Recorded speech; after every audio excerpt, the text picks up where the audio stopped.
Pensa rápido, se alguém te perguntar o que você sabe sobre o Templo Sagrado de Jerusalém, qual seria a sua resposta? É sobre isso que eu quero falar no vídeo de hoje.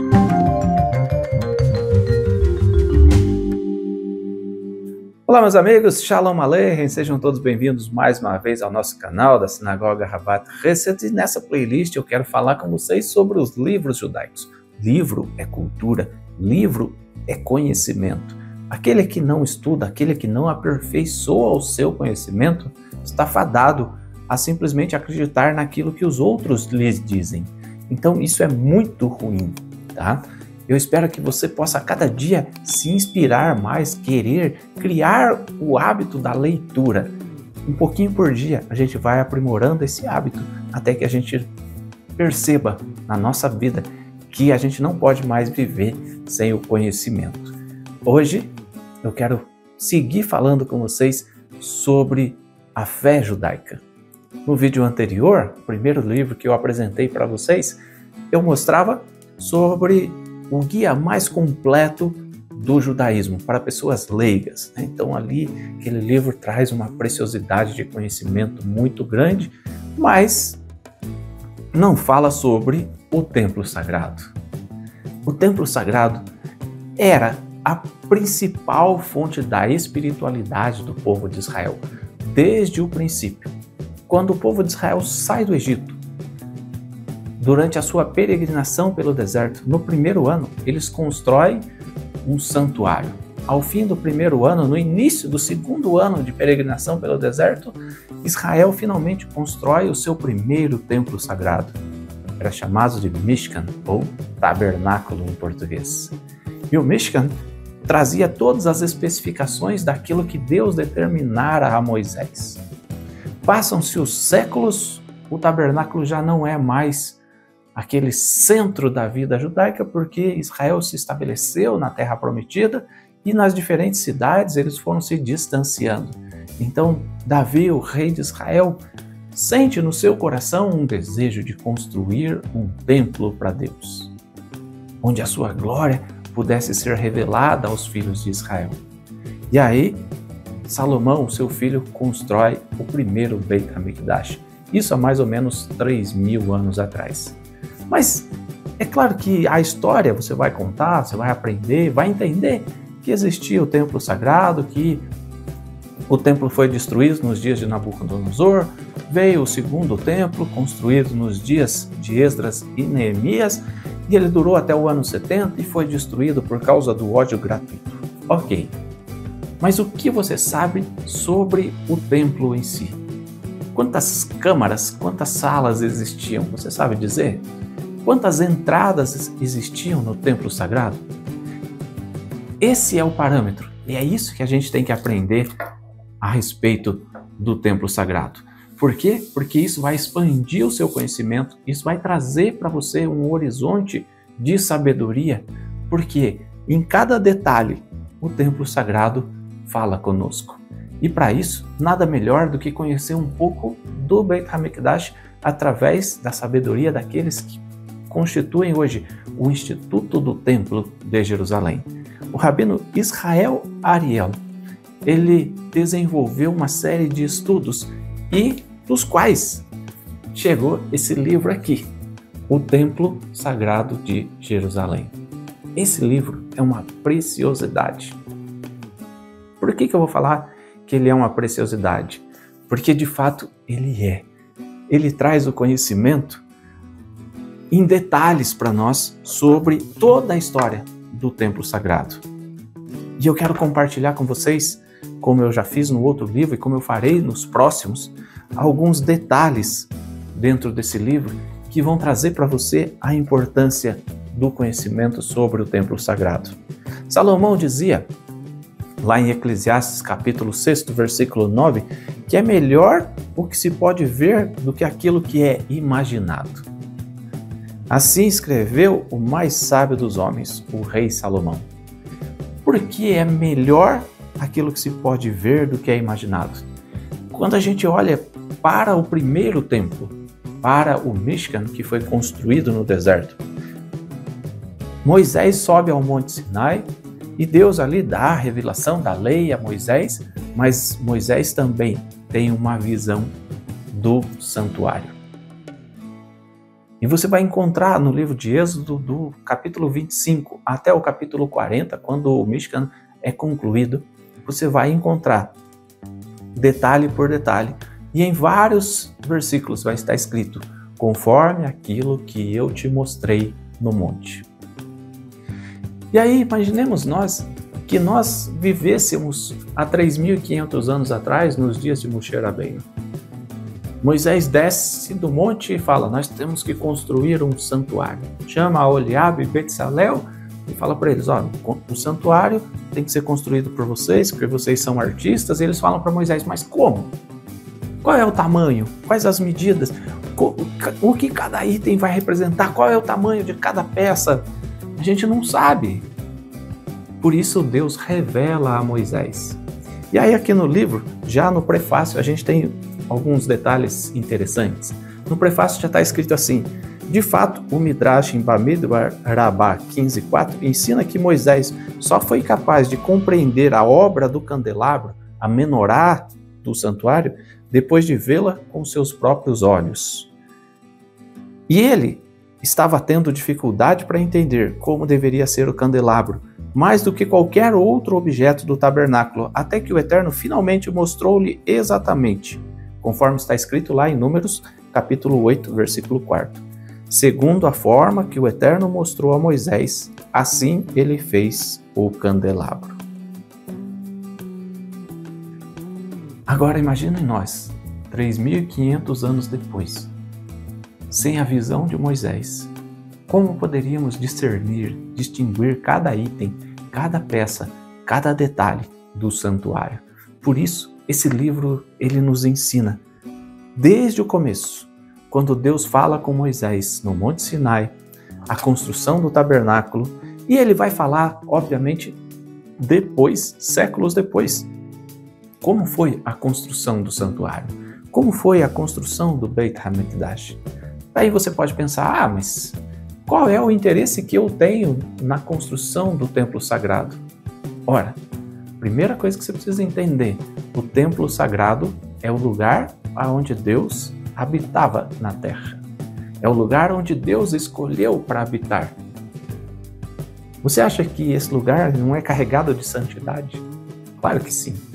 Então, quando a gente entende cada uma das portas, cada uma das imagens, cada um dos lugares, e quando você tem a oportunidade de ir a Jerusalém e ali ver a escadaria e imaginar como era há 2.000 anos atrás, na época final do segundo Beit HaMikdash, quando os romanos dominavam sobre Jerusalém e existia aquele grande pátio, como era?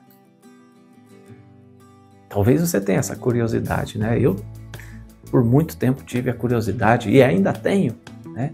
Que por mais que eu veja ilustrações, por mais que eu tenha ido a Jerusalém, poder ver, poder tocar, né? E quando você vai a Jerusalém hoje, existe um lugar chamado Instituto do Templo. Já falei do rabino Israel Ariel. O Instituto do Templo, ele traz para nós a oportunidade de você sentir as vestes sacerdotais, por exemplo. Sabe aquela menorá que é muito famosa em Jerusalém, a menorá dourada, que fica lá na praça, na sinagoga Urva? Então, aquela menorá foi feita pelo Instituto do Templo, segundo os parâmetros da Torá, segundo os parâmetros originais e conforme a crença hoje, ela foi feita e está pronta para ser colocada quando o terceiro templo for reconstruído, for finalmente construído nos dias do Messias. Isso é uma preciosidade. As vestes sacerdotais, como eram feitos os sacrifícios, tudo isso a gente precisa entender. Afinal de contas, se Mashiach virá e se Mashiach vai construir o Beit HaMikdash, a gente precisa saber por que portas vamos entrar. Qual é o caminho? Por que existe, por exemplo, o tanque de Siloé? Você sabia que o tanque de Siloé é um lugar perfeito? Era o lugar perfeito, um tanque de purificação? Qualquer pessoa que é afeiçoada à fé judaica, que entenda a fé judaica, sabe da existência dos mikvaot, né? Que são os tanques de purificação. E o tanque de Betesda, e o tanque de Siloé, e outras piscinas que existiam em Jerusalém, outros tanques, inclusive que existem provas históricas ali quando você visita os túneis do templo sagrado, que estão hoje debaixo da cidade, né? Quando você visita ali, você vê a existência clara de tanques de purificação. Então esse livro ele vai trazer para nós detalhes a respeito disso. Como era a sala do Sanhedrin, como eram os lugares onde os líderes se encontravam, como era o lugar onde eram feitos os sacrifícios, qual era o tamanho da bacia, da pia, onde os sacerdotes se purificavam, qual era o tamanho do altar do sacrifício, qual era o tamanho da menorá, como eram as cortinas, tudo isso, cada coisa tem o seu detalhe, né? E isso é importante, meus amigos. Vou mostrar para vocês algumas páginas a mais aqui do livro, para que você possa entendê-lo. E esse livro ele é precioso no aspecto também de que ele serve para ensinar tanto a nós adultos quanto às crianças. Por quê? Porque ele tem grandes ilustrações, ele tem fotografias, ele mostra detalhe por detalhe, né? E a gente vai entendendo como era a vida judaica nos dias do templo sagrado, como os utensílios eram preparados, como os peregrinos vinham. Você sabe, por exemplo, que biblicamente a Torá declara 3 vezes no ano cada homem comparecerá perante o Eterno no lugar que Deus escolher. Que lugar era esse? O Beit HaMikdash, o templo sagrado em Jerusalém. 3 vezes por ano. Quais eram as 3 vezes? Nas 3 festas de peregrinação, Shalosh Regalim, como é chamado em hebraico, Pesach, Shavuot e Sukkot. Nessas 3 oportunidades, todo varão do povo de Israel deveria estar em Jerusalém para os eventos sagrados que ocorreriam ali nesses dias festivos. E por falar em festividade, na página 317 do livro, nós temos aqui: as famílias traziam mais sacrifícios no Pesach do que em qualquer outra festa. No dia 14 de Nissan era oferecido o cordeiro de Pesach e a oferta festiva Hagigah, consumido junto com o pão não fermentado, a matzah, e ervas amargas durante o Seder de Pesach, no qual se contava a história do êxodo do Egito. O Seder terminava à meia-noite, entre o pôr do sol e o nascer do sol, com a ingestão do cordeiro de Pesach. Todos então subiam aos telhados de Jerusalém para cantar o Hallel, com a visão do templo sagrado. Olha que preciosidade, né? Saber que os filhos de Israel celebravam o Pesach e todos iam nos telhados da cidade para poder vislumbrar o Beit HaMikdash. Os peregrinos chegavam de todos os lugares de Israel e quando a gente olha nos escritos daquilo que é chamado de Novo Testamento, a gente vê que os apóstolos vinham dos países distantes da Turquia, da Grécia, da Itália, para celebrar as festas de peregrinação em Jerusalém. Por isso, capítulo por capítulo, o livro vai nos ensinar detalhes, não apenas da construção do templo, mas da construção, de cada item, de como as pessoas vinham, de onde era a parte das mulheres, de onde era a parte dos homens, por onde os sacerdotes entravam. E isso tem que ter algum significado especial na nossa vida. Então eu te convido, se você quiser adquirir, está aparecendo aí o QR Code, né? Você pode entrar em contato direto conosco, né? E já adquirir esse livro precioso para a sua vida. Vai ser bom para você, vai ser bom para a sua família, vai ser bom para os seus filhos e vai ser bom se você é um mestre, por exemplo, para ensinar os seus discípulos, né? Seja numa igreja, seja num seminário, seja na sinagoga, né? Porque os detalhes, eles são históricos e eles fazem parte tanto do cristianismo, quanto principalmente, obviamente, do judaísmo, da religião do povo de Israel. E aprender sobre os detalhes do templo sagrado vai fazer com que a sua mente se expanda para entender a importância dos sacrifícios, por exemplo, a importância das festividades, a importância da comunhão entre o povo. Na página 156, o livro vai falar para nós sobre os 3 tipos de prostração. Você sabe o que é isso? Olha a imagem aí que está aparecendo. À esquerda são vistos 3 estágios de prostração, como era costume ao orar, dentro e fora do templo. cair de joelhos, sentar-se ajoelhado e curvar-se ajoelhado. O quarto e principal estágio da prostração, a do corpo inteiro, é retratado em outras pinturas do Instituto do Templo, como as que retratam o serviço de Yom Kippur, na imagem à direita. Todos estão listados no Talmud, no Tratado de Berachot 1:5. A partir da página 99 do livro, por exemplo, você vai ter acesso aos itens que existiam dentro do santuário, começando pela arca e pelo tampo, que ficavam no Santo dos Santos, passa pelo candelabro ou pela menorá dourada, né? Então tem os frascos de azeite, como era feito para acender as lâmpadas da menorá, tem uma série de detalhes, e você pode ver, por exemplo, na página 108 do livro, o altar do incenso. O que era o altar do incenso? O altar do incenso era um lugar que existia imediatamente antes da cortina que separava o santo dos santos dos santos. Apocalipse vai falar que o altar do incenso, ou que o incenso, representam as orações dos santos. Então o altar ficava imediatamente antes do santo dos santos. Olha que preciosidade, né? E a Torá declara lá em Êxodo capítulo 30, e farás um altar para queimar sobre ele incenso. De madeira de acácio farás, 1 cúbito será o seu comprimento, 1 cúbito a sua largura será quadrado, e terá 2 cúbitos de altura. Os seus ressaltos, os seus chifres, serão feitos juntamente com ele de uma só peça, e o cobrirás de ouro puro. Era feito de madeira, recoberto de ouro. O que isso representa? Quais os detalhes? Adquira o livro e você vai aprender um pouco mais, tá?